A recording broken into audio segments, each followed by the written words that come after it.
Hey, Jan. Earth Guardians, St. Petersburg, Florida crew just asked about gardens and if we had an experience with that. But yeah, actually, I have a lot of experience working on a farm and in gardens. Last year with Earth Guardians New York, we volunteered to help an elementary school plant a permaculture garden, which was really cool.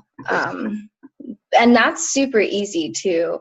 I'd love to talk to you more about this if you had like specific questions and stuff. And also, one of the things I'm going to mention a little bit later in more detail is the next Protect Our Future campaign is Protect Our Earth. And that we will be focusing on soil and like building soil through different tools. So we'll talk about that in a little bit. But why don't we go ahead and get started and do some introductions. So I'm Aiden, and I'll just give an example of what I would like us to do for introductions. Oh, we lost Talitha, but that's okay. She might be back on. Anyway, so the introductions are your name, where you're from, where you're calling from, how old you are, and your preferred gender pronouns. That is very helpful for making space for a lot of people. And if you don't know what that is, I'll give you an example when I do mine.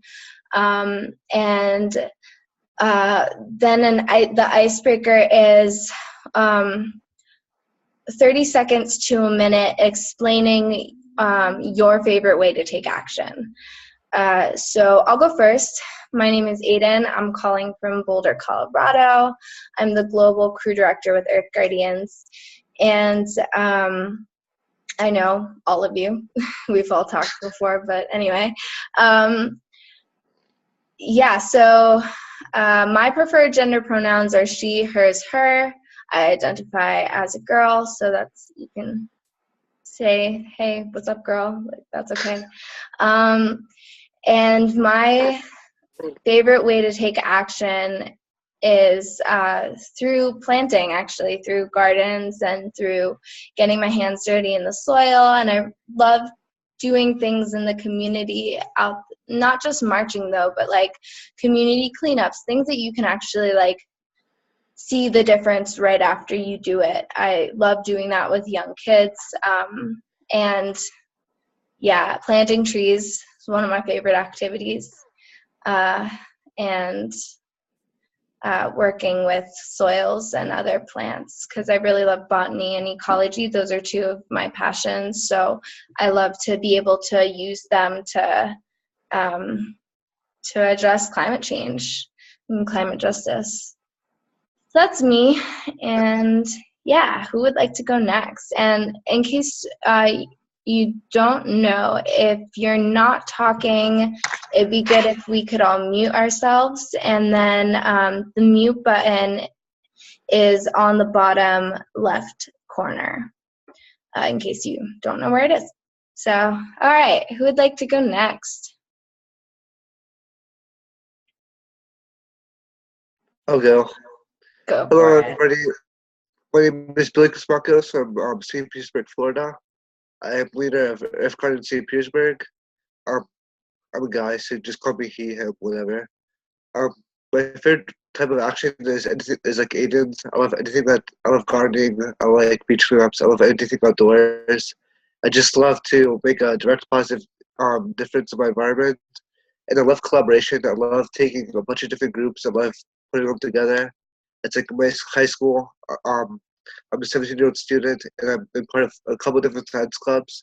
So I've used that as an outlet to kind of unify my school to kind of promote the Earth Gardens within my school, along with a bunch of different businesses and different schools. I just love putting people together and kind of working towards one goal. It's like it's one planet. Awesome, thank you. I'm still listening. I just need to get my notebook. So continue with introductions. If I disappear, I didn't really disappear.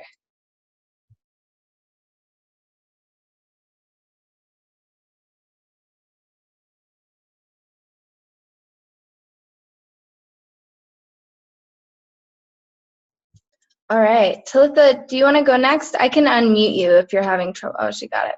All right. Yeah, you can hear me. Yeah. Okay. My name is Talitha. I am from Wellington, New Zealand, and I am 16. The gender pronouns is like, she, her, whatever. What action I take is also gardening. I do cleanups in my community, and we're just planning to do more. So we've done like a poll within the community on this Neighbourly app, which is awesome. I am more of an online activist at the moment, just because I'm at school and then, I can't do as much as I want to. So I like signing petitions and all that. My passion is to look after the community, my own one and then the wider community. And I am the Earth Guardian Wellington crew leader, which is awesome. And I do geography at school because I'm at school right now on study and then lunch, so I'll be able to stay for a while. I do it to learn about the land and also understand how I can help it and other stuff like that. Yeah. Thank you. I'm so happy that you could join. All right, Jan, you are up. So is it Talitha? Hi. So do you work, or do you go to school with Jim? Jim Barnes, do you know Jim Barnes? Isn't he part of your group or not? I met up with him when she came over here, which was awesome. Yeah. But he's down south, at the top of the South Island in Golden Bay. Okay, yeah. Yeah. That sounded great. Well, okay, I'm Jan Mangan. I'm 70 years young, and I'm actually usually with her with my grandkids. There they are. There's a picture of Galveston and Roisin holding an Earth Guardian CD that the kids had given them. And we did some projects last year with their school on Salt Spring Island, which is an island off the coast of British Columbia. So we're another island.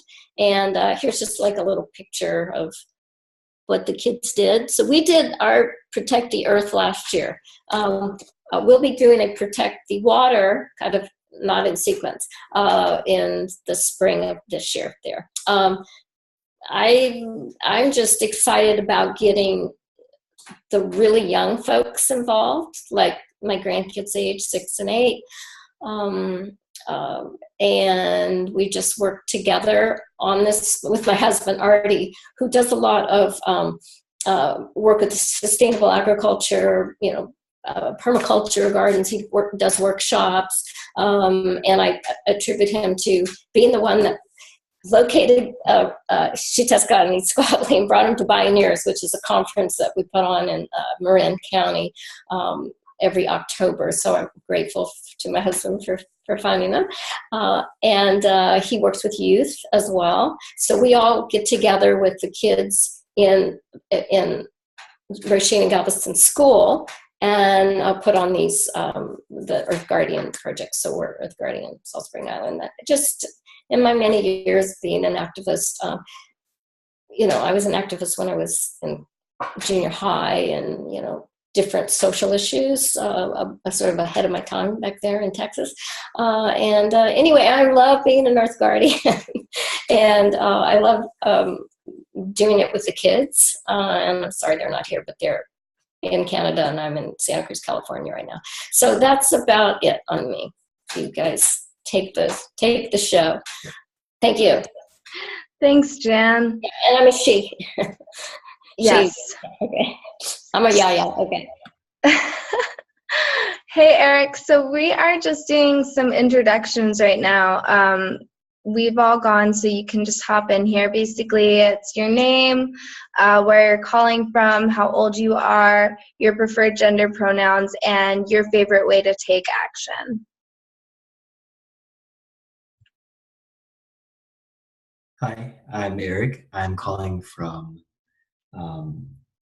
around Chicago, Illinois. What else is there? How old you are. I'm 18. And your preferred gender pronouns and your favorite way to take action. You can call me he, him. I'm not sure about what's my favorite way to take action because I'm still starting out, so haven't seen many results yet.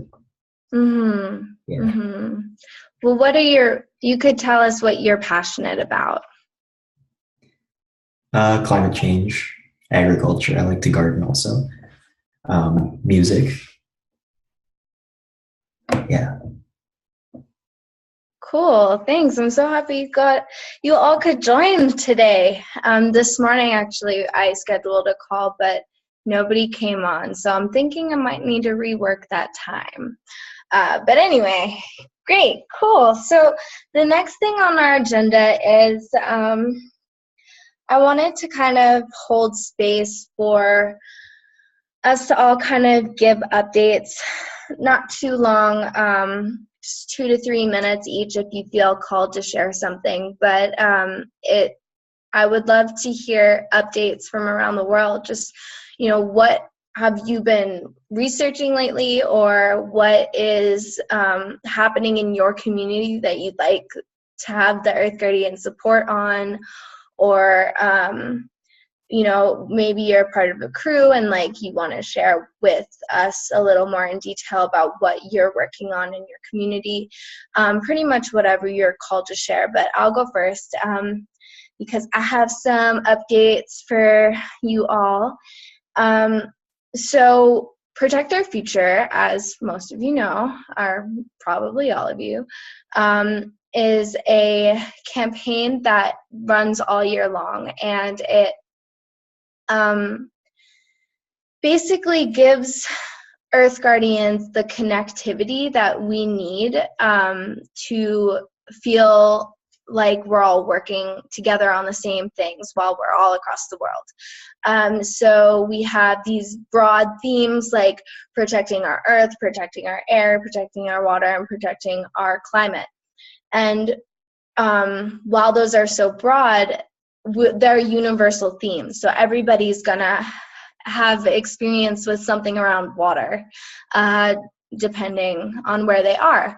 But if you're in Togo, Africa, it may look very different, your project, than if you're in New York. So yeah, it happens quarterly. So for about 2 to 3 months, we focus on each theme. And one of the things that I've been trying to work on is making them less oriented around the seasons so that it's easier to find the balance between northern and southern hemisphere. Because I've been working with people in Australia, New Zealand, like Talitha, and I want to find a really good way to accommodate the different hemispheres since our seasons are switched. So I just kind of took out the seasonal part, although they still are assigned certain months. And Jan, her crew is doing it more of last year they focused on earth and this year they're focusing on water, and that's totally fine. But we do have global days of action that we're working to organize, and I have a big vision for this, but I haven't had quite of the time to actually put it all together because in all realness, Protect Our Future probably deserves its own employee who just focuses on that rather than me, who's the crew director, doing both positions. So that's why there's not more happening with Protect Our Future. But this upcoming, I guess in the middle of this month, starting on the 22nd of March, we're going to go into Protect Our Earth. And one of the important things that we're going to stress this year, and we started it last year, but we're probably going to continue with this because it's such an important and valuable action to take, is through soil building. So we're going to be working on this project called Soil for Life. And that is basically focusing on learning about soil and how to create healthy soil, and how soil, how it is one of the most effective ways to capture carbon and store it in the earth. Planting trees is a good one. Other plants, other bushes, other things are good too. But when you work with the soil, you're really creating the foundation for a healthy ecosystem. So yeah, I'm really excited about this, and I'm also excited that you all are on this call and we get to talk about this because everybody said that they're interested in gardening, and that's just one of the ways that you can take action in this, but there's a lot of other things like education days. So if it's not the time of year for you to go out and actually get your hands dirty in the soil, you could educate your community about the importance of healthy soil. So then when it is warm enough again or time for planting season in your area, then you can go out and take what you learned and implement it into your community. There is my friend Daniel, who lives here in Boulder, wrote an awesome,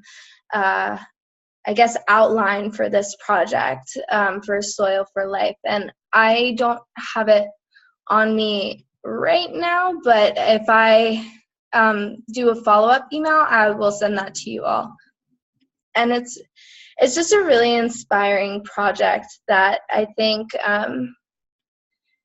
it gives us all a chance to really learn about the foundations of our ecosystems and understand that soil. I think one of the most soil is one of the most misunderstood things in our ecosystems, because if you look at modern day agriculture, it doesn't honor soil health, and it thinks that, or its practices are that they don't actually build up the soil. All of the farming practices are completely harmful in so many ways. They leach the soil of all their nutrients because of the certain types of, because they're not doing crop rotation, they're just putting corn in for like years and then soy or something. And those are really, they're the most grown foods in the US at least, but probably the world, corn and soy,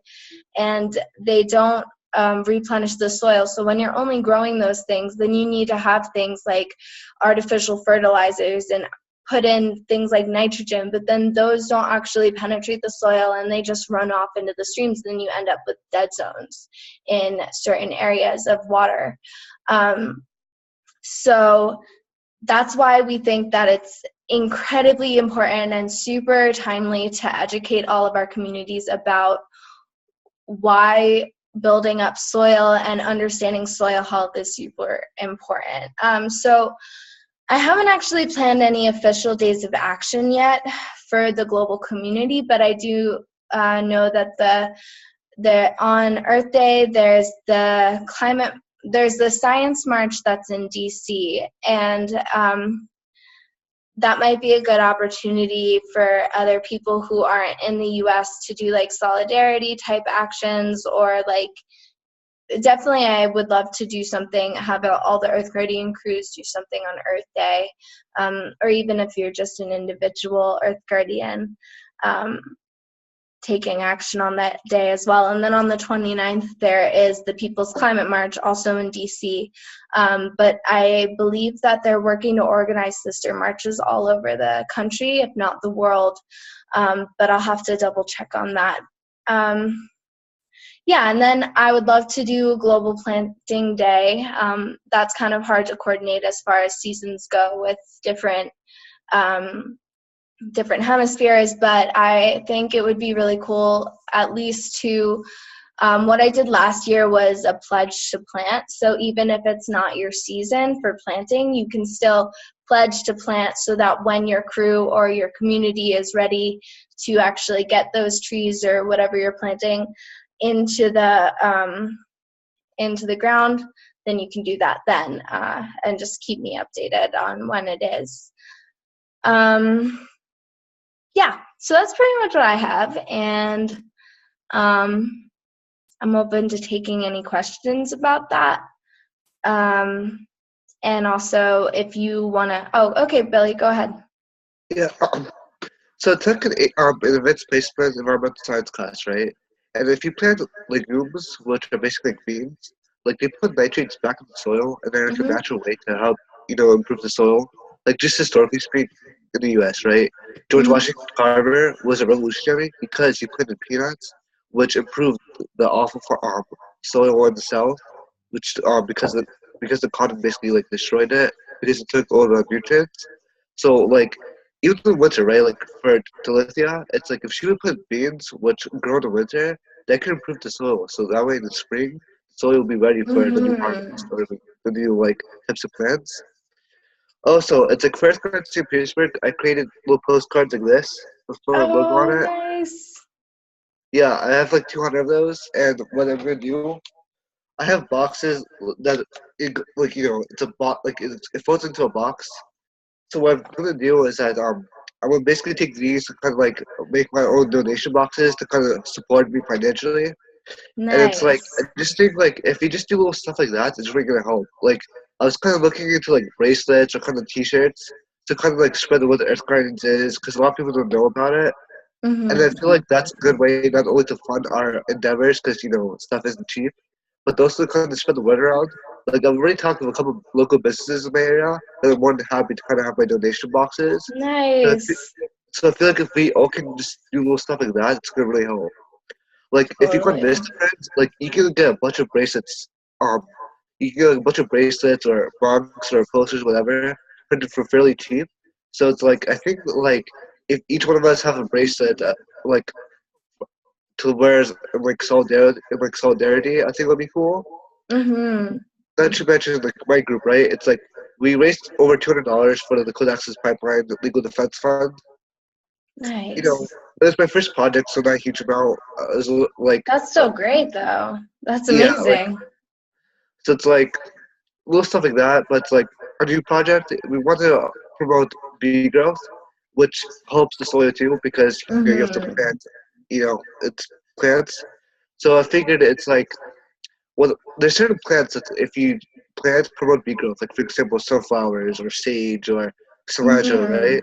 So it's like the bees are going extinct. If we can help promote bee growth, that's not only going to take care of our soil, but it's going to take care of our planet. So it's like I'm Mm-hmm. really interested in kind of hearing about these different gardening techniques. So if you can tell me about it or any of that type of stuff, that would be great. Yeah, definitely. And that reminded me of this other project, not under Soil for Life, but very much related. A little history. Back in the 1940s, after World War II ended, they created these things called victory gardens, Yeah, where veterans would come and they would plant things and create community resilience through that. So then a couple of years ago, somebody created Climate Victory Gardens, which are really cool. There's not too much information on them right now, actually, but I have a cool document that I found that I can send everybody, and that pretty much what a Climate Victory Garden is exactly what you described, planting things like legumes, different different plants that are good for pollinators, trees and other plants that are specifically really good at sequestering carbon. And actually, when you plant legumes with warm seasoned grasses, they are really, really good at capturing nitrogen and carbon at the same time. So I'd be happy to share that with you all. I'll have to go and find it. But I was using it for Earth Guardians New York a lot. That was one of our projects. yeah, that's awesome. That's a great idea because it's like one of our main problems, right? Especially in the United States, is that we're focused on like one plant a lot, like for example corn or wheat, and it's like that's basically destroying our environment. One of the best things to do is gonna have like is to plant like multiple crops at the same time, so like they kind of work together. Like for example, right? Like let's say you have a huge field, plant trees around the perimeter to prevent soil erosion, but then also plant like beans and corn, for example, right? Like the Native Americans used to do, like the Three Mm-hmm. Sisters, Yeah. squash bean. So it's like we need to focus on like kind of like we need to focus on the symbiotic relationship between stuff because I feel like if you really study Native American agriculture, I feel like they have a great like view on that. So like Mm-hmm. if you guys get a chance, study indigenous ways of doing stuff. Those people were way ahead of their time. Yeah, absolutely. They understood the connection that the earth has to all things and that we have to the earth. So yeah, definitely. So I'll be giving more info about Protect Our Future and Protect Our Earth and Soil for Life and Climate Victory Gardens in particular in a little bit, like maybe a couple days or a week or so. Yeah, does anybody have any other updates that they want to share before we go into the next part of our call? Not an update, but actually I've been looking for that little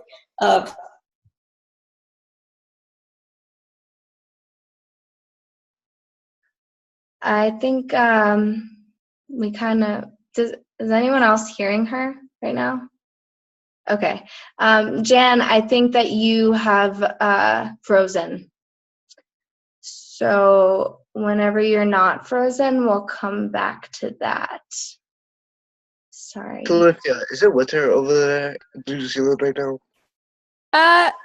It's summer, but the weather is wintry lately. But only the last week it's been up in the 20s for us, which is, I believe, around the 90s, or for you guys, I think. Yeah, something like that.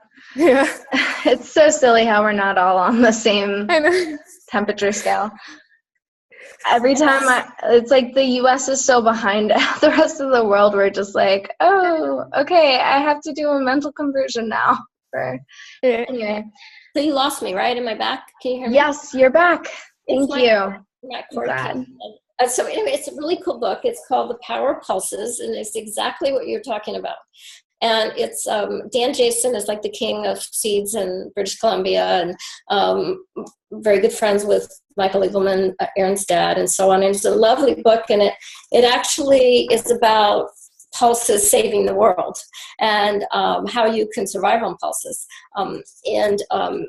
Pulses were the United Nations called it the food of the in 2016. But what it says is it's time to act strongly and swiftly now in our concern about how agriculture is threatened by climate change. We mustn't lose sight of the fact that it is our present mode of growing food that is helping to create such radical weather variations. It's a great book by Dan Jason, and I'm very proud to say 21 of my photos are in there, 23 or something. It's pretty cool. And then but it really talks about saving the world with peas, beans, chickpeas, favas, and lentils. So there is a copy there. So you should look. It's they've got it there. And oh yeah, let me write that down.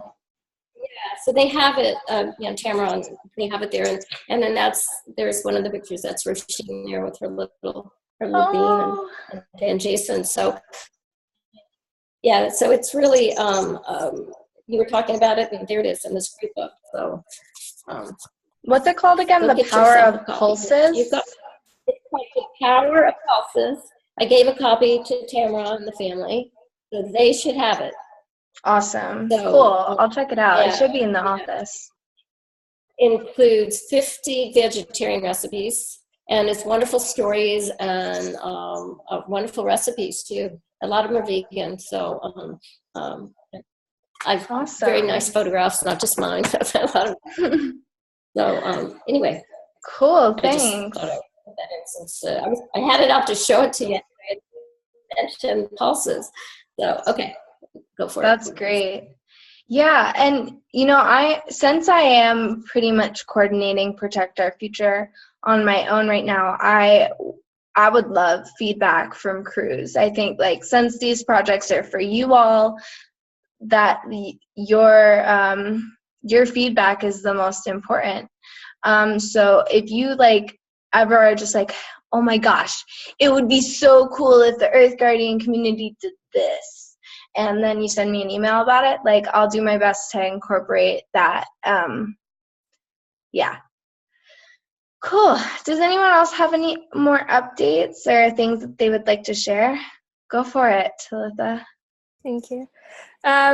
This has something to do with Earth Guardians, but just in general, I'm personally writing up some petitions online. I think it's change.org about lately because we've had a lot of animal abuse here in New Zealand, so I'm going to write up stuff about that. And then also I've already done one, I think it has just over 200, but it's about signatures. It's about the ban of plastic bags from our local supermarkets because it's really unnecessary. And even my mother said when she was young, they had the paper bags, and all of a sudden everything's now plastic. So that's one thing. I've also gotten in touch with hardware stores to see if they can donate any gardening tools or plants for our group. We're probably starting, I think, in the next few months or halfway through this year, the Little Guardians with like after school, with little children. And apart from that, we've stuck to the cleanups because I think that's a major problem in our community first, and then we will go on to the cleaning up the water. But for us, that's, I think, it's still equal, but we have a higher priority for the rubbish. Even in our local community, people continue to say weekly that it's completely dumped with rubbish. So it's a big problem, and that's what we are doing this year. Thank you. Talitha, I know in our community, like, you can't, if you want a plastic bag, you can get it, but you have to pay 25 cents. So it's in Santa Cruz, and I think in San Francisco, they totally banned it. So it's just like, there's something about having to pay for that plastic bag that people remember. And then in a lot of the grocery stores and even health food stores, bring your bag just to remind people and get their mentality is, I need to bring my own reusable bag. And if I get it, I'm going to be paying 25 cents. And some people, don't want to add 25 cents onto their. Yeah. So anyway, it's just a little thought that, and that's Santa Cruz County and San Francisco. A lot of those big cities are doing and have been for quite a while. Yeah. So good luck. Do you mind if you share your petitions? Because I'll be more than happy to sign it and share it. Yeah, actually, yeah.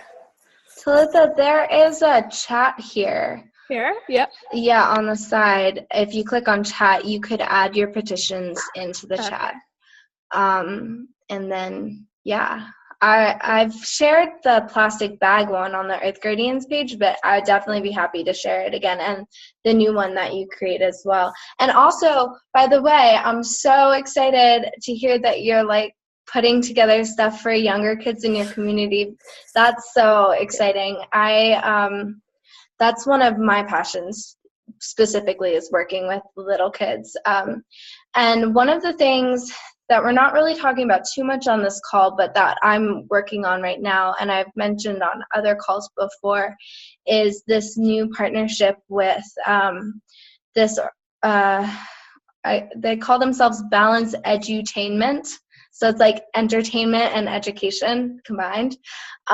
So they wrote a book called Pacha's Pajamas, and it's directed at younger kids.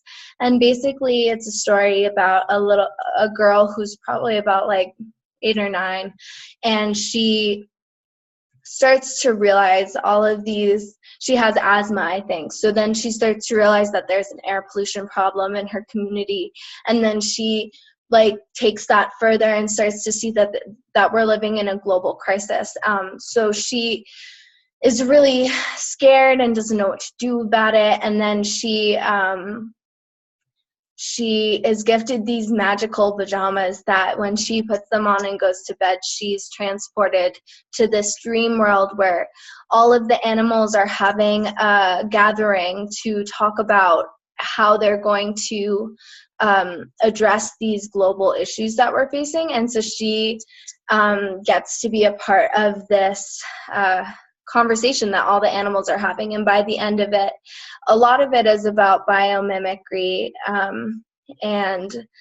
but it's just a really powerful book for younger kids. And the reason I bring this up is because they created a curriculum for kindergarten through 8th grade.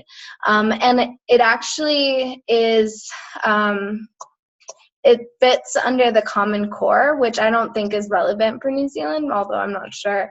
But at least for the United States, you could get this into any school because it fits within the Common Core. But it's so much more than that. just a really incredible curriculum, and I'm working to make that available to all the crews. And I think, Jan, this is also relevant for you, and you know Erin, who worked on that book. But the curriculum is really cool, and I want all the Earth Guardians, if they're working with younger kids, or even like up to middle school, or even like Rachel read it. She's 47. She was like, "This is the best book ever." So, like, age is just a number. I bet the book would be entertaining and the curriculum beneficial for any age, but it is targeted at younger kids. So once we finish all of that partnership stuff, that curriculum will be up on our website. So yeah, that's really exciting. How do you make your own petition? That's an interesting thing you did. How do you make a petition? Yeah, like online. Do you want to? On the site. Yeah. Well, I believe if you just go to change.org, it should come up with like start a petition, and then it all starts from there and come up with the name, the topic of what your petition is going to be, and yeah. Okay, good for you. That makes me really happy to hear that you did that. Thank you. Yeah, and you can do it on any, there are so many different petition sites. So change.org is a really good one. It has a lot of reach. care2.com is another really good one. Earth Guardians actually has a partnership with them. So some of our petitions have gotten really big because they help push it. So they're a really good one to look into. And then there's moveon.org or .com, I'm not sure which one, but MoveOn is another great petition site. But it's super easy, like Talitha said. You can just go on there, and you might have to create an account, but it's not too taxing, and it's definitely pretty straightforward. But if you need any help in like designing a petition or like any advice, I'm definitely here to help you get that going. Whenever you want to start a petition, anybody out there who wants to start a petition, I'm happy to help. Cool. So I guess Corey has joined us, which is very exciting. But before we move to the next part of our call, I'm just gonna, does anyone have anything else that they'd like to update us on, or anything they've been thinking of? All right, Eric, it's all you. Yeah, so these past few months, I worked with my school administration. So with Environmental Club, I'm co-leader, and we were able to get all students and staff reusable plastic water bottles. So yeah, we distributed, and I've seen a lot of people start using them, but there is a problem with people just leaving them around the school. People losing them, making up excuses for not using them, and then they turn to buying the single-use plastic bottles, and then even then they don't always recycle those. So I think our struggle right now is we do have extras, and we have a lot of lost and found, or bottles in our lost and found, so we're trying to get bottles back into the hands of people who don't have them. Yeah, and then what else I'm doing with my environmental club, we have Earth Week, and we're going for screenings of documentaries. We're trying for Bike to School Day. I guess that's it, yeah. That's awesome. It's definitely like a process in getting people to, remember to bring their bottles and not lose them or misplace them. Something that might help, well, you might be already doing this, but if not, putting up signs around the school with maybe information. That's what I did in my college. I put signs about recycling above every trash can, so that right before people throw out their bottles or whatever, if they, forget about their reusable bottle, then there's at least that one extra step where they're like looking right in front of them, because that's just where people look, and there's that sign like, did you know that if you recycle one aluminum can, it can power a TV for 3 hours or something like that. That was one I put around my school. But yeah, and then putting up like different posters about the importance of reusable bottles, and how many water bottles end up in the ocean every year or something like that. That's a suggestion that I would try, and just raising awareness. Eric, where did you go to get the bottles? Like, how'd you make those? Oh, so another co-leader, they contacted Nalgene. So we were able to get a school prize for that. And then there was unallocated club money. So the school paid for those bottles. I'm sorry, they contacted who? Nalgene. It's a LG? water bottle company. Have you heard of it? No. Here, I'll type it. Nalgene. Yeah. Oh, yeah. Sweet. That was a really cool idea. Wow. Yeah. Yeah, thank you. Can I say something? Just with the annoying thing with me, like if I even tell my friends, you know, just use one water bottle, or even if I myself just use one, even if I tell like 10,000 people, it's all going to be like how they end up in the ocean and how that affects. Some people just don't care. Like, how do you just get them to care enough? Because they're like, oh yeah, and they can just chuck it on the ground. But it's like, how do you, you know, how do you? You can only go so far with, Yeah. especially because they're teens, and that's, the environment is likely not their priority. But I think there is like 3 groups in this kind of situation with the environment. There's people who care, people who absolutely don't care, and then there's the middle ground who's very neutral. And I think the best way is to reach the neutral center, because they're more likely to be swayed. Yeah. But the big thing about it is just patience. It's like, you can't expect someone to be on your level of thinking. It's like, it seems like we're all pretty like, you know, forward-thinking individuals. It's like, just have patience and just keep on pushing. It's like, you know, it's like change has to happen overnight. It's like the more you push, the more you educate, the more likely the seed is going to spread. It's like, don't ever be afraid to plant the seed. From one garden, from one rose seed, a whole garden of roses can be planted. Just keep on pushing and don't give up. Yeah, and one thing that was really effective for my community, so I'll just mention this quickly because I do want to get to the next part of our call, but when I was in New York a couple years ago, I think 2014, a water bottling company tried to come to our community, which is abundantly full of fresh water, and so they, of course, were trying to privatize it and sell it for profit back to us. And I'm from Woodstock, New York. So if you've heard of Woodstock, it's like probably one of the most liberal places in the United States. And so there was natural pushback. And one of the most beneficial and impactful tools we used was this movie called Tapped. And I would recommend this to anybody because water privatization is a global issue. And this movie is so great because it goes into the process of making bottles and how that process actually affects you, and about how there are chemicals in the bottles that leach into the water and affects you.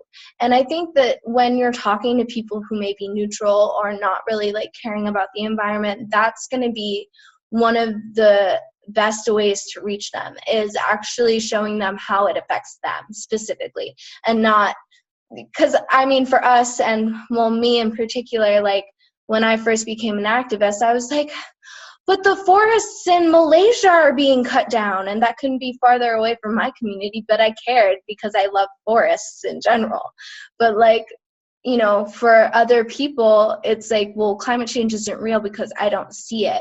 So they don't they don't know how it affects them because they haven't looked into it. So like when I go and I give talks at schools, I try to focus on that a lot, and bring it home. So I think that's a helpful way. And Eric, like if you're doing a film screening series, so that would be an awesome video to film, or not to film, to present. It's called Tapped. I'll put the trailer into the chat here. Yeah, I think building off of what progress we've already made, I think it's a really good way to just reinforce and encourage further use of our reusable bottles. Yeah. Can I just say, and films end up, oh, sorry.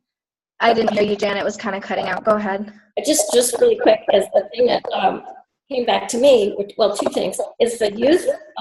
If you like to work with young people, if you educate the youth, like my grandkids, they don't drink out of water bottles, I'd say 99% of the time. So if you start there, and the next generation, they use the reusable stainless steel. The other thing about that is you don't want to lose that. So your people that are leaving them behind, if they're paying for it or their parents are paying for it, they tend to bring it more. But educating them at an early age, then they won't. Then when they get to high school and middle school, they're going to understand the importance of using that metal bottle. And BPA is pretty dangerous in those plastic bottles. So educating people about how it affects them specifically, then they go, oh, I'm drinking. Got PPA leaking out of it. Anyway, that was just my little tip. Totally. Yeah, and you're working, Talita, and with the young kids, and probably all of you, sisters and so on. Okay. Yeah, definitely. So cool. That's amazing, Eric, though, that y'all are doing that, even though it takes time to get people to catch on. I also another quick note, I think helping, one of the ways I've found that makes it easier to get teenagers engaged is kind of like being like, no, this is actually like a really cool thing to do. Like, you're not just an environmental, like, crazy tree hugger hippie, because that's how some of the world thinks about people, like, who care about the environment. Make it trendy, right? Yeah. Make it trendy. Yeah. Yeah, totally. Make it, this is a really cool water bottle. You're totally going to love drinking out of it. You're going to be like the coolest kid in school. I mean, obviously you'd want to say it in a slightly different way, but I do feel like that, at least with Earth Guardians, it's been a really useful tool, like having Shutaska and Itzquatli be so into hip hop, for example, and like write hip hop music. That's like something that people don't really, everybody loves well, not everybody, but young people generally love hip hop. So like using hip hop to tell that story helps get people thinking about these issues that we want them to be thinking about. But anyway, we gotta move on because Coreal is here, and we're gonna talk about some other cool stuff now. So Corey, would you like to go ahead and introduce yourself? Yeah, hi. Thanks for having me on your call. I'm just gonna throw this out there right now. Sometimes my internet reception in this office gets a little wonky. If it starts getting really weird, I might just stop my video, because I've found that if I stop the video, sometimes it'll work better. Anyway, my name's Corey, or Coreal Renee White. I'm a staff attorney and program manager here at our Children's Trust, which is a pretty small nonprofit in the United States in Oregon, Eugene, Oregon. And a few years ago, our Children's Trust launched a legal campaign mainly based on a theory called the public trust doctrine, which is that all governments have a responsibility to preserve vital natural resources from one generation to the next. And what it is that our Children's Trust has done is they partner with attorneys and organizers and youth really across the world. We have campaigns. We've started some sort of campaign in all 50 states. We have a big federal lawsuit going on right now, and we have partnered with attorneys in Australia, France, Pakistan, India, Canada, England, and more countries as we go along. But one of the program that I manage is actually our local program. And here in Eugene in 2014, a group of youth got together with the support of adults, and they successfully launched a campaign to get their city council to pass a climate recovery ordinance. And so what a climate recovery ordinance is basically the same sort of thing we're asking for in the state, federal, and international lawsuits. It's the government setting greenhouse gas emissions in line with what scientists say we need to do if we're going to recapture or recover the health of our planet. So the science is largely based on the work of Dr. Jim Hansen. And again, it applies this public trust doctrine theory, the theory that governments have a responsibility to preserve the natural resources that we all rely on. So I'm going to just here in the chat section post quickly a link to our website, but in particular the local work, or what we call the You Can campaign, Youth Climate Action Now, or what we're going to start really calling it, I think, Aiden, as we help Earth Guardians crews take on this campaign, the Climate Recovery Ordinance campaign, or CRO campaign. There's so many acronyms and a couple different organizations, but we want to keep it as simple as possible. We want to keep the focus on climate recovery ordinances. And Earth Guardians and our Children's Trust have been working together for years and years and years. Shatescott is a plaintiff on the federal lawsuit. But not only that, Earth Guardians itself as an organization is a plaintiff on the federal lawsuit, which means that all of you guys are really plaintiffs in this federal lawsuit, wherein these 21 youth and Dr. James Hansen on behalf of future generations and Earth Guardians have brought a claim against the United States government, the executive branch, so now it's Donald Trump, and the heads of the executive agencies, the Rex Tillersons, the Zinkies, heads of most of the executive agencies that have any say at all over the exploitation and the infrastructure that has supported this fossil fuel industry, and the aggregate actions. The claim is the aggregate actions of the U.S. government have led to the climate crisis we find ourselves in now, which is jeopardizing these youth and future generations' Fifth Amendment rights to life, liberty, and property. I'm really happy to say we passed a very big legal hurdle in November when a judge denied the government's attempt to dismiss the case based on legal grounds. And I also should note that 3 major fossil fuel industry associations became defendants in the case when they intervened. So the plaintiffs did not sue private industry, but the private industry said if the plaintiffs are successful here, it's going to so affect our business, our bottom line, that we should have a say in this lawsuit. The judge said, sure, come on in. And so what we have is the government and industry partnering together to fight 21 youth and youth. They also tried to get the case kicked out. They also were denied. So now what we're doing is this year prepping for this big federal trial that'll happen right here in Eugene in the federal court. So even though it's in Eugene, and even though we do launch and support a lot of state level actions, this is a federal case. And so to the extent it's successful, it'll be successful at helping set up a national climate recovery plan. So it's bold, it's exciting, it's new, it's different. And I just want to stress, though, that it is all the different campaigns we have, be they the petitions for rulemaking that we submit at the state level, the federal case, or the climate recovery ordinance work, they're all connected. So that's all asking for the same thing, which is that our governments set safe emission levels that return this planet to a healthy, balanced state. So again, coming back to the partnership, our Children's Trust and Earth Guardians work together for years, and we've gotten what we call the You Can program up on its feet a little bit. There's a handful of communities here in Oregon and Washington, and actually one in New Jersey that have campaigns at various stages. Some are very close to getting their climate recovery ordinance voted on by the city council. Others are just kicking off the campaign and forming. But Earth Guardians has crews everywhere. So we thought, well, heck, why not, give this over to Earth Guardians, see if crews that are interested in having a campaign at the local level and interested in helping shape the laws that govern them in their community, if they want to take this over and launch similar campaigns. And so that's what I'm here to do, is to help sort of shepherd this transition, the campaign model we've developed, offer it to any crew that's interested in picking this up and supporting that along the way. I will say it's not something you can just pick up and do in about a month.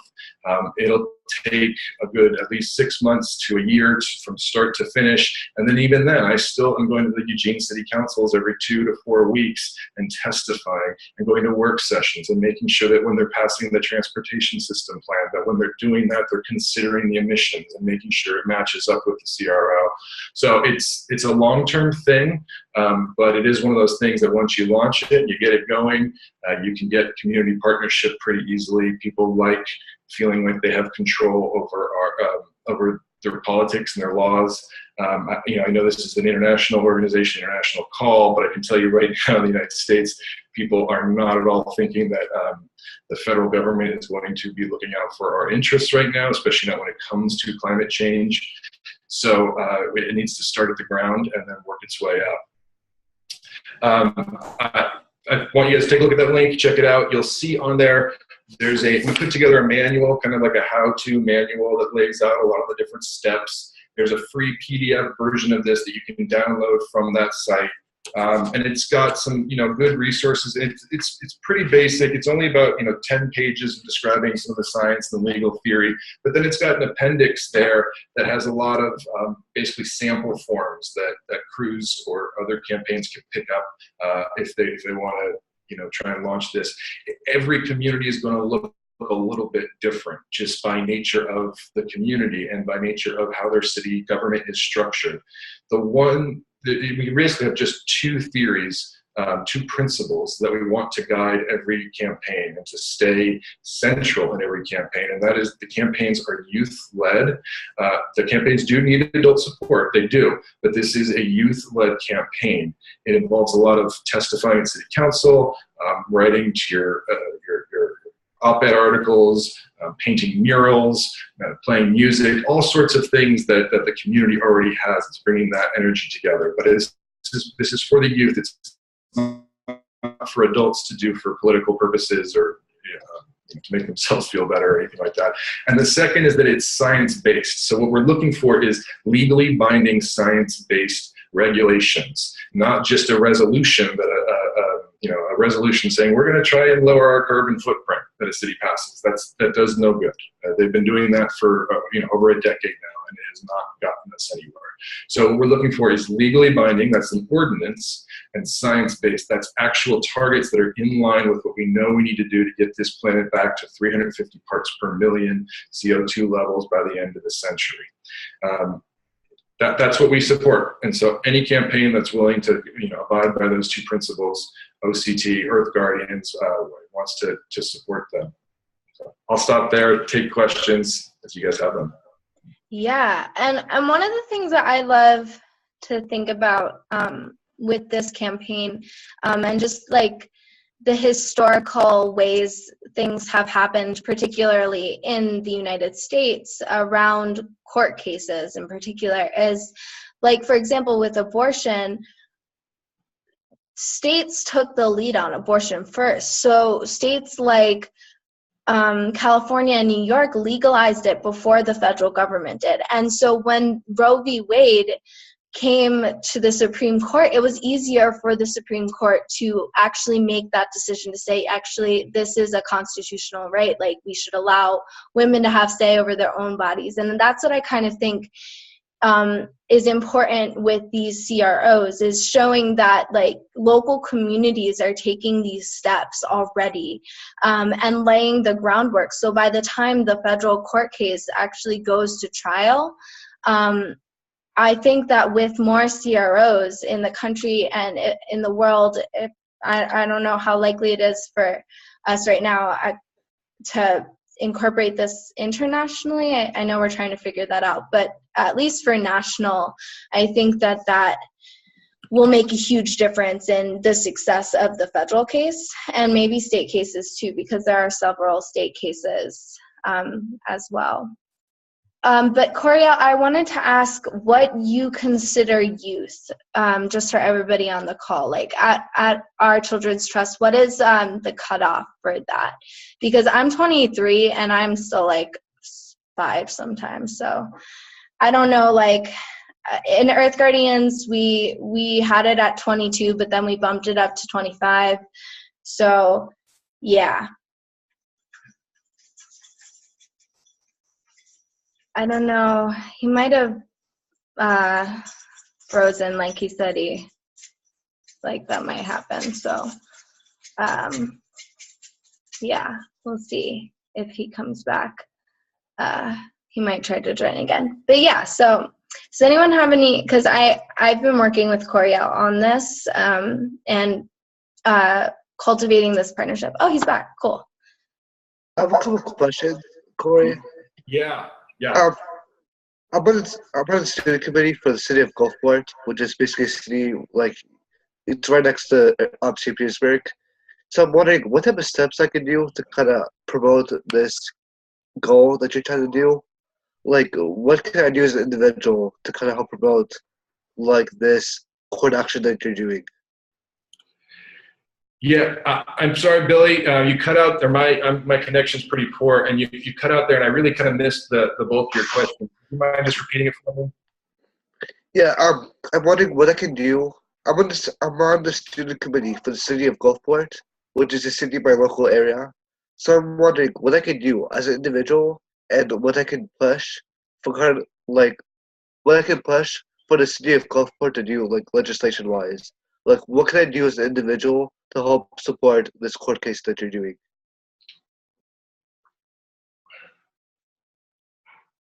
Can you guys hear me? I think I got froze up again. Yeah, I can hear you. You can hear me. I can't hear you guys, but hopefully you can hear me. Yep, I can hear you. Can you hear me, Corey? Okay, I'm gonna type to him. And I'm gonna type the question for him as well.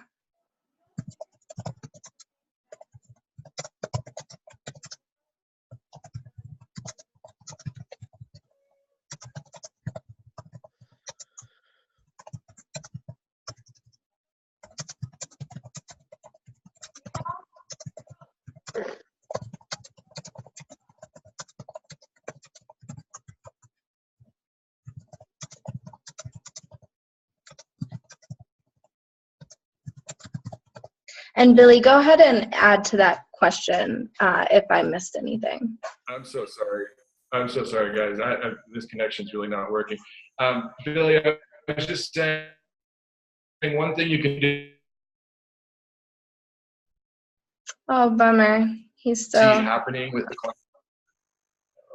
Okay, you're good now. Go ahead. One thing you can do, Billy, is you can start testifying at city council meetings as to why this is an important issue to you. You can start educating your city officials and your community through such testimony. I'd also encourage you to try and get one-on-one meetings with the city council members, especially start with whatever one is the member for your ward, or however they designate that, or with your mayor. And that's a great way when you meet with them one-on-one to get more of a personalization. If you think there's other interested youth in your community, I would think about checking out what these CRO campaigns look like and see if that's something you're ready to launch. Those are definitely things, starting to talk to your city officials, starting to talk to your community, starting to talk to your classmates at school, and generating interest, letting people know that they have the power to shape their lives. It's true, it's empowering, and it's kind of really what we got right now. Also, as we have the Republican majority in the House and Senate, it's anything environmental should be hard to pass, like, especially at least for the next 4 years. So, what type of hurdle? How do you think you can jump over these hurdles? Because the Trump administration is taking a no-tolerance policy on anything environmental. Just like what they're doing for Downport Keystone. It's like I doubt they even believe that climate change exists. Yeah, Well, and that's why what's unique about our approach is we're not going through the legislative branch or the executive branch. We're going through the judicial branch. As we saw with Trump's Muslim ban, that's the executive branch trying to take executive action. Well, what happened? Citizens in Washington, New Jersey, Massachusetts, Virginia, they took it to the federal courts. The court is, in theory, not political. The court interprets the Constitution, and every single district court where they took that executive order, they all struck it down. And then, of course, the Circuit of Appeals out here in the West Coast affirmed that decision, and now they're going to have to rewrite it. So we always think of the courts as kind of the bulwark, the ones that are there really to protect the Constitution and the people. As we know, money, influence, greed, whatever else has infiltrated the other two branches of our three-branch government, and so that's why we focus on the courts. But with regards to the local campaigns, it's not like dealing with the Congress at the federal level. You don't have that same influx of kind of bought and sold politicians. You can actually talk to real people that care about. That's why at the local level, this legislative avenue can work, whereas at the state and federal level, we just go through the boards. Also, wondering if you could just send a link to the PDF you're talking about. Kids find it on the website that you put. Sure. Okay, sweet. Thanks. Yeah, and also one thing that I think is really important, just generally, not really related to the CROs, but related to your comment, Billy, is that a good majority of the Congress seats are up for re-election in 2018. So that's a really important opportunity for us to vote out these people who are clearly not standing for the people. They're standing for profit. So I know that there are a lot of campaigns around that right now. Whether you look at what Bernie Sanders is doing and what he's advocating for, or I'm not too political, although I do keep up with it all. But I don't know the organizations that are specifically working on this off the top of my head. But that's something to keep in mind, that there is an opportunity for us not necessarily to get Trump out of office, but although there is an impeachment campaign happening, but as far as Congress goes, we do have the opportunity to really shift the political climate in Congress next year. And so, yeah, that's something that we should all be raising awareness about, because we need as many people not only to go out and vote, and to vote for people who are actually taking climate action, but to run for office themselves. And yes, Talitha, I can see you. We're just talking about the CROs right now, which are Climate Recovery Ordinances. Yeah, so that's something. And my dog is growling. In case you guys hear that, he really wants to go outside. So we have about 11 minutes left on this call, and I definitely can't make him wait longer than that, because he's like, let me out. Anyway, Corey, I wanted to ask you, chill, Bronze, sorry. I wanted to ask you what your cutoff, what do you consider youth? Is it under 18 or is it until 25? Because I feel like that will be a very important thing for us to define. Because with Earth Guardians, we have extended our youth application and our Rise Youth Council to the ages of 25, because we felt that 22 was too young, and we have a lot of college students who take action. So I'm just wondering how you define that. Yeah, no, kind of the same. Again, each community is different. Some are just kind of younger because that's who happens to be getting jazzed up. I know the campaign we have going in Portland right now, there's a nice big core group of maybe 30 kids, and they do vary in age from middle school up. But a couple of the real leaders of that campaign are in their early to mid 20s. You have 22, 23, 24, 25, already graduated from undergrad or still taking undergrad classes, and have this nice wealth of activist and campaigning and organizing experience already. So again, and it's not like adults are not allowed. They are. In fact, Right. they're kind of needed for this to really happen, even if just to be chauffeurs, but oftentimes to do more as well. So it takes the whole community. It's by youth-led, we just mean that it's really about the youth, and that youth are there from the get-go, whether that's an 8-year-old voice or a 24-year-old voice. Yeah, it doesn't. Totally. Yeah. We take a very similar approach with the cruise because there is so much value in the adult mentorship, youth leadership. And if we aren't working all together as an intergenerational, intersectional community, then we're probably not going to get too much done. So yeah, awesome. Do any of you have any other questions about the CROs? And yeah, now is the time. And also, go ahead, Eric. Awesome. Yeah, so there was one term used, CROs, and then there was another one that you mentioned. Can you explain the difference between them? Sorry, Aiden, can you? CROs, and then I guess UCAN is another, but we're trying to cut out the UCAN part. UCAN stands for Youth Climate Action Now, I believe. Yeah. And that was just the title of the campaign for the CROs, which are Climate Recovery Ordinances. But having too many acronyms is hard.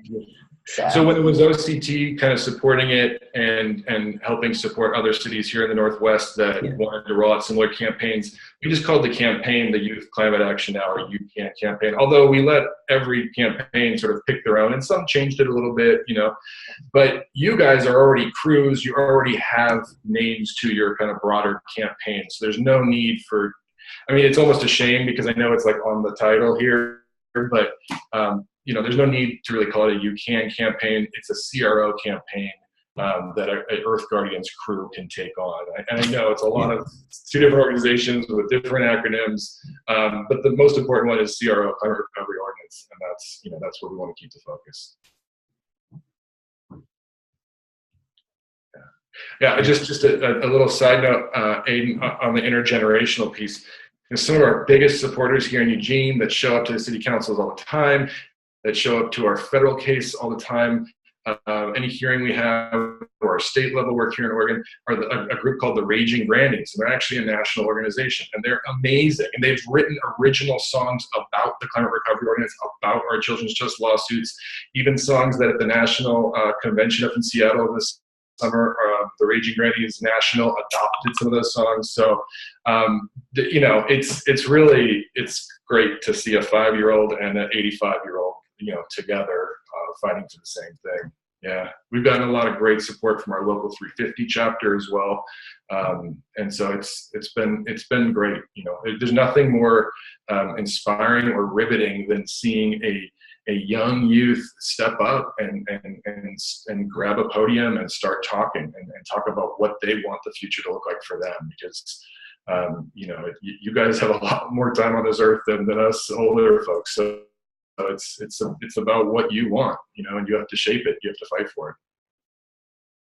Totally. Yeah. Well, we have about 6 minutes left. Does anybody have any last questions? It could be about the CROs or about, anything that is on your mind. But definitely would like to, sorry, my dog is being funny. I would like to wrap this call up in 6 minutes. So, yeah. Eric, do you have a Facebook page for your crew? I don't have a crew, actually. Yeah, he works out of his high school and takes action through the club there. But I'm really the only one in my club that's an Earth Guardian. Mm-hmm. Okay. I was just wondering. But it is, I know Eric hasn't gone this route, but some crews do start out as clubs in their school, and then they're like there'll be a club under their school. Like my friend Iris and the SUNY Sullivan Club, she started a club under the school and then just asked everybody in the club if they could be called Earth Guardians SUNY Sullivan. And then they get all the features of being a club at a school, like having a budget and being getting that tax deduction because they're college and that sort of thing. So there are crews who go through school systems to do their work. Here in Eugene, sorry. No, just real quick while we're on this topic. Here in Eugene, a crew started at a local high school as kind of a high school group, and then they became affiliated with 350 and Earth Guardians. They call themselves 350. Yeah. I'm actually going to have a call with them next week. They're amazing. They now, they're up in Salem today lobbying for state bills that we've helped support. Oh, wow. And they do presentations with me all around the state. And they've become so good at this just by going to city council and testifying, becoming very versed and very comfortable talking before people. And so they've just made themselves, climate leaders. Yeah. No formal training or anything else. They were passionate and they did it, and they started as just a little school club. Yeah, they're so amazing. I'm really excited to talk to them because I didn't know about them until Kelsey told me about them. And then also in Oregon, there's the Kelly Middle School group, also an Earth Guardians crew, and I don't know if you know about them, but the Kelly Middle School crew, they did a school walkout. They organized like 30 kids to walk out of their schools. I think it was in January. It was in January. I just can't remember the specific date, but it was like a national school walkout day. And they were like the only middle school who walked out of school. It was so inspiring, and they got a lot of media attention too. Yeah. But yeah, we've got crews in all, like we've got high school, middle school, a couple elementary, but not too many. And Jan does work with the elementary school there as part of the Salt Spring Island crew, and colleges, and then basic community. Maybe before we get off, can I just hear all you guys' names and where you guys are from real quick? I'm sorry I wasn't on earlier to get the intro. Yeah. Well, I'm Aiden, and I'm in Boulder. I'm Billy Crismacos from St. Petersburg, Florida. I'm Eric Liu, and I'm in Wilmette, Illinois. I'm Jan Mangan, and right now I'm in Santa Cruz, California, and we have our Earth Guardian crew in Salt Spring Island, which is off the coast of Vancouver Island, British Columbia. And we have region grannies in both places, and they're awesome. I'm a UC Santa Cruz grad. You are? Yeah. Oh, wow. Okay. Well, that's we've been here for 45 years, so cool. Great. That's great. Well, thank you for all the work you do. I'm so impressed by the organization and what you're doing. Thank you. My pleasure. Thank you. And Talitha, she was on the call. I think she just dropped off, or she's not here anymore, but she is from Wellington, New Zealand. Very cool. Great. Well, really nice to meet you guys. And I'm going to try and be on these calls more regularly. So as questions arise, feel free to ask, and I'll have updates about the federal case. And we're campaigns to help support the federal case as well. So there should be more exciting stuff. It's great to meet you. Thank you for the work that you do. It's extremely inspiring. I really appreciate that. Like, good job. Thanks, Billy. Well, thank you all for joining today.